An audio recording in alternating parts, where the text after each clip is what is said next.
Bonjour, on est encore avec la méthode de résistivité électrique.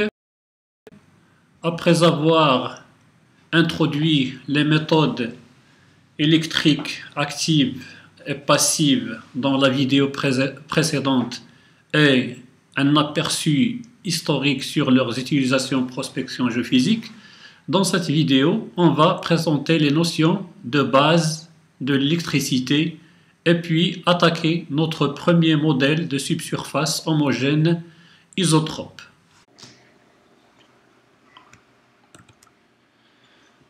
Dans cette section, on va voir un petit rappel sur les notions de l'électricité de base. La figure suivante illustre un circuit électrique contenant une batterie, des fils conducteurs et une résistance. La batterie, il maintient une différence de potentiel entre les deux bornes positives et négatives.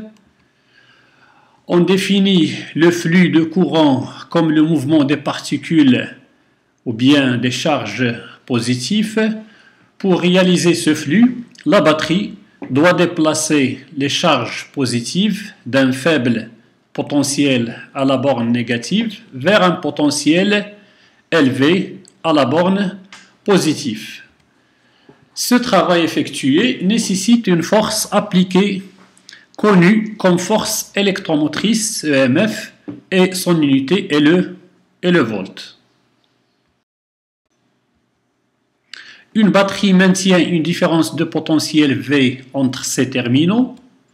Le courant étant le mouvement des charges à travers le fil conducteur et le donné par, c'est le rapport de Q sur T, avec le I étant le courant en ampères, le Q est la charge en coulombes et le T c'est le temps en secondes. Un autre concept important dans l'étude de la résistivité électrique est la densité du courant. La densité du courant J en ampères sur mètre carré est définie comme le courant divisé par la surface transversale A du matériau. Si on maintient I constant et on réduit la section transversale, J doit, ou bien la densité doit augmenter.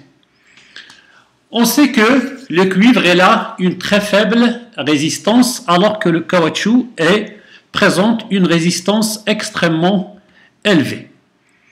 La résistance est quantifiée de la manière suivante. Un ohm de résistance permet d'écouler un courant d'un ampère lorsqu'un volt de EMF est appliqué.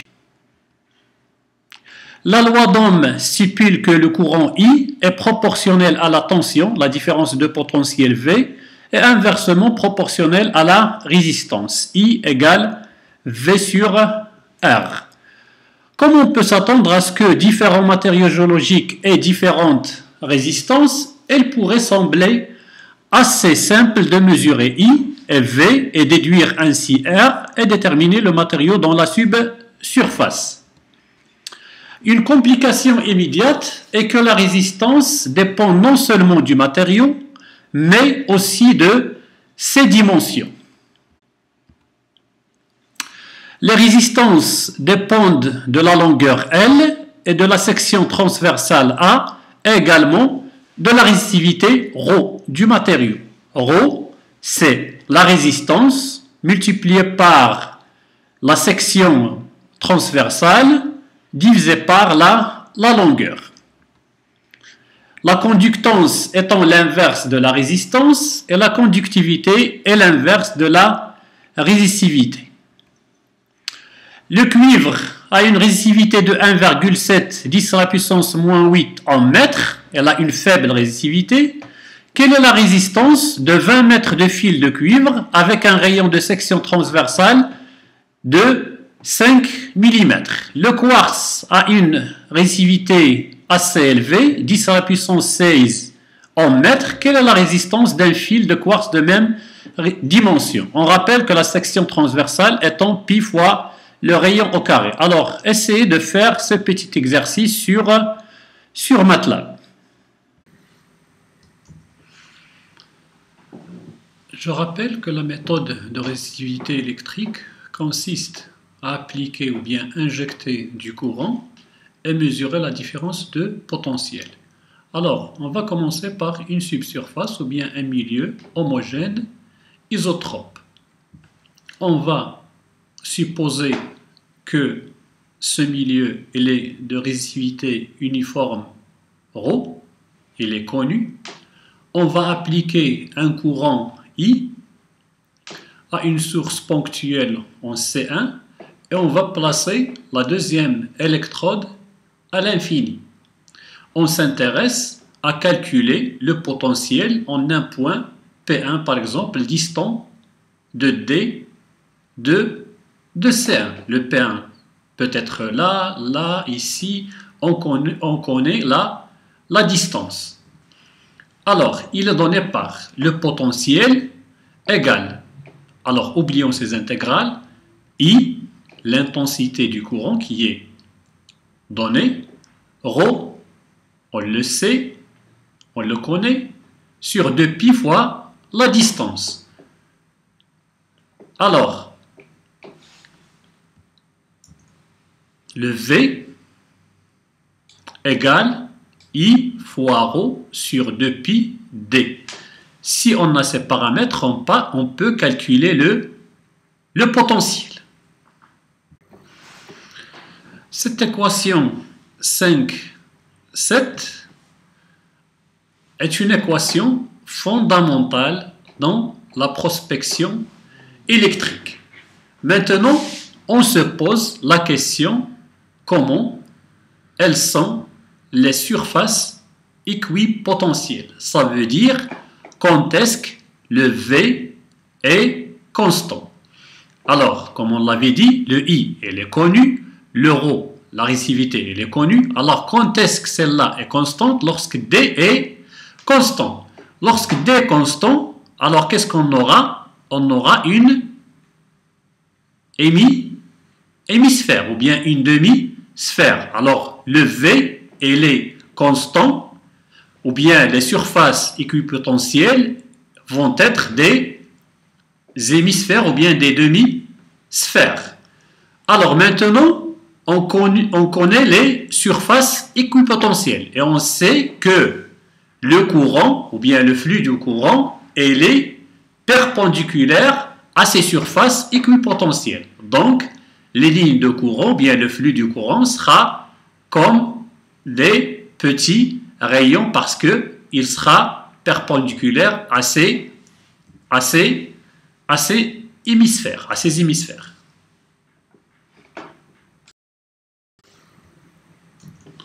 Maintenant, on va considérer, garder le même milieu homogène isotrope, ou bien subsurface de résistivité uniforme ρ, et on va considérer deux électrodes de courant. Alors le courant, elle va s'écouler on va l'injecter à partir de cette électrode C1 et on va le recevoir sur l'électrode C2. Alors la question maintenant c'est quel est le potentiel en un point P1. Après, on cherche à voir, bien déterminer les surfaces équipotentielles. Puis, on cherche le flux du courant. Maintenant, si je veux calculer le potentiel en P1, alors je vais appliquer l'équation 5,7 qui était Iρ sur 2πd. Alors, la distance entre P1, l'effet de C1 qui est positif, c'est Iρ sur 2π R1. Plus l'effet de C2 qui est négatif, c'est moins Iρ sur 2π R2. Alors, potentiel en P1, c'est Iρ de π R1 plus moins Iρ sur 2π R2. La distance R1, si je vais suivre Pythagore, c'est Z au carré, celle-là, normalement c'est Z au carré plus celle-là au carré, le tout en racine. Je vais supposer la projection de P1 sur cet axe que je vais appeler l'axe des X. Et je vais noter que celui-là, le AD sur 2 exactement, ici c'est mon 0.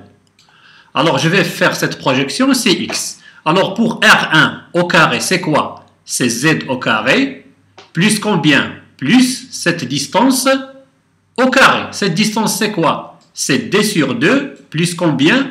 Plus le X, le tout au carré. Même chose pour R2.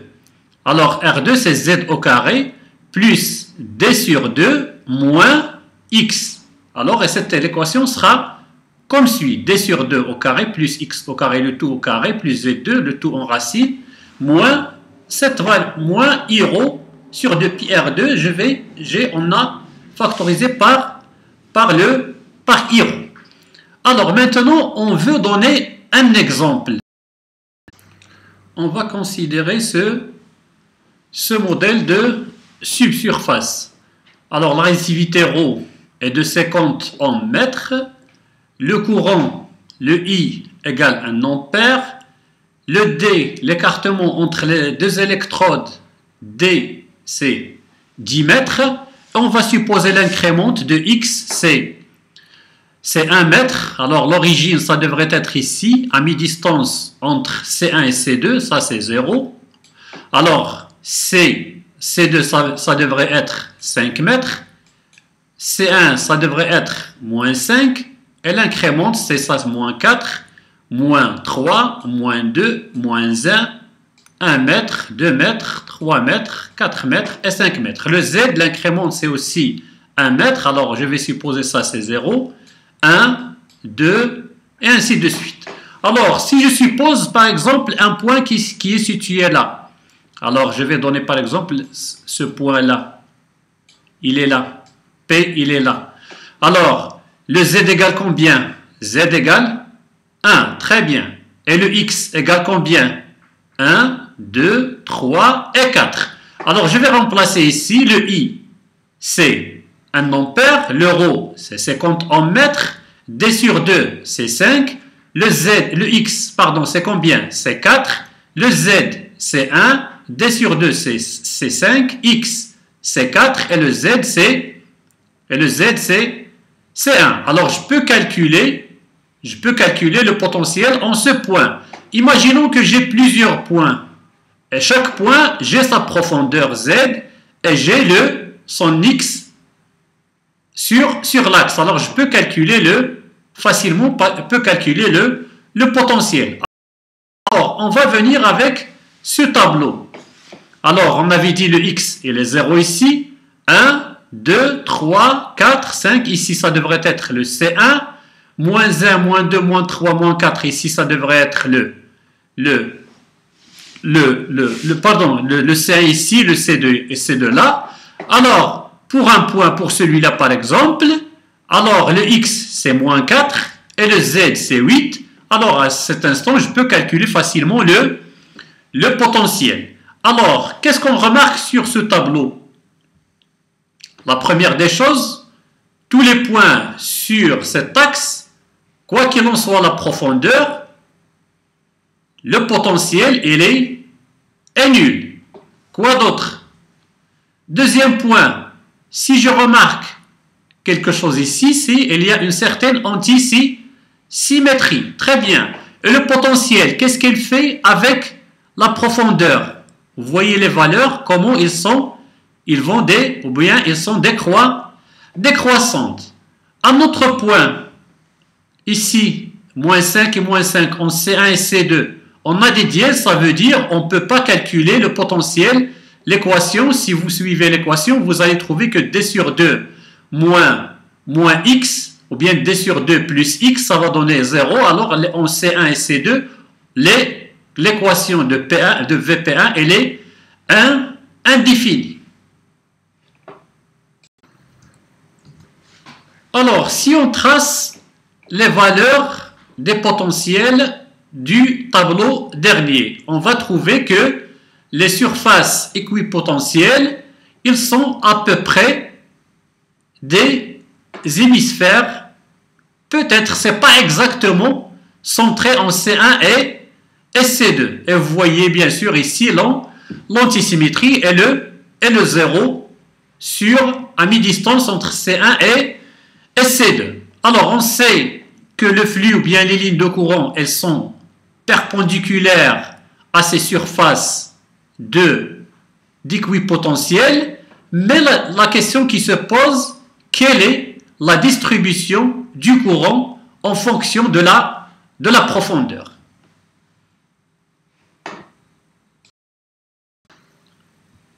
Maintenant, on s'intéresse à la quantité ou bien la fraction du courant qui peut pénétrer à une certaine profondeur Z.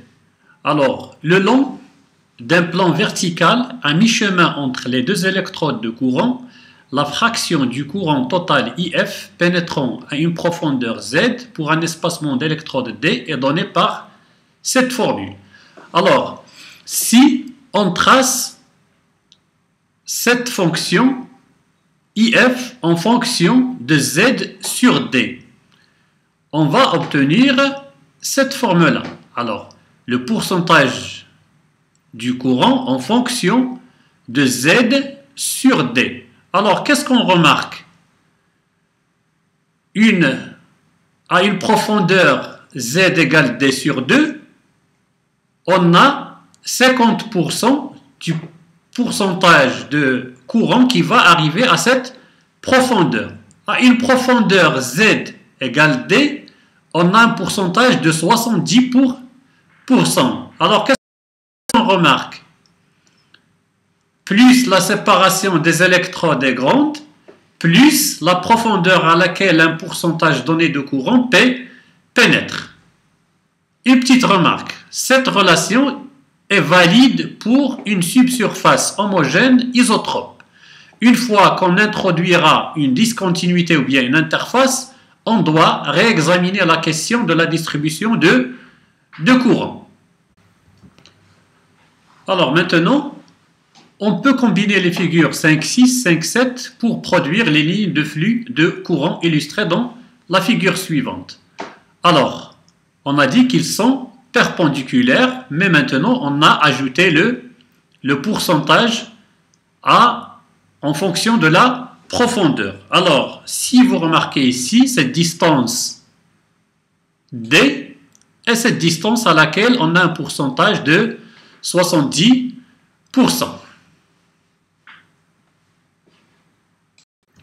Maintenant, on s'intéresse au cas de deux électrodes de potentiel. Alors maintenant, avec un voltmètre, on peut calculer la différence de potentiel ou bien mesurer la différence de potentiel entre P1 et P2. Alors pour le calcul par exemple, alors c'est VP1 moins VP2. Alors pour VP1 c'est combien? Alors la distance pour C1 c'est R1, alors c'est I ρ sur 2pi R1 moins quoi? I ρ sur 2pi R2 moins le potentiel en P2, c'est quoi?